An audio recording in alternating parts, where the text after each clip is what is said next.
Today we're going to cover what sellers and realtors need to understand about seller financing. Hi, I'm Julia Way with the law offices of Peter and Brewer. Today, in the tight capital markets that we are experiencing, we're starting to see some more offers that have the buyer asking for the seller to carry back financing. This is as an alternative to conventional financing.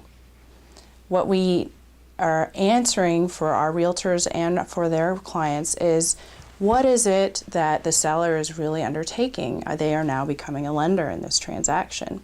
So today I've made a list of some of the primary considerations for the seller to think about and how they're addressed in the car seller financing addendum and disclosure. The first thing that the seller has to consider is the loan terms themselves.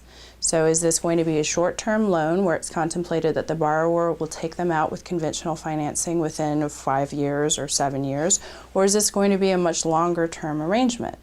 In addition to the term of the loan, certainly the interest rate is a consideration. It needs to be below the rate for usury. And in addition to that, it needs to reflect whether or not it's going to be an interest-only note or if there's going to be amortized payments each month for the borrower.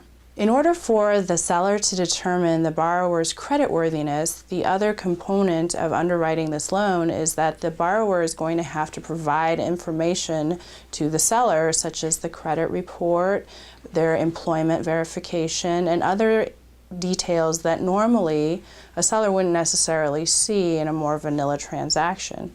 So this dovetails into something that is not on the form that I'd like to cover, which is the seller is now in the position of needing to protect the borrower's privacy. They will be holding the borrower's financial documentation and should consider how they are going to deal with the privacy issues that come from holding the borrower's financial information. And lastly, for the seller, the primary reason that they are making this loan to the buyer is to close the transaction and ultimately get paid. However, as we all remember, there were a number of foreclosures during the recent subprime meltdown. That means that if the borrower defaults, the seller's primary method to recover their money from this transaction is to actually foreclose on the borrower.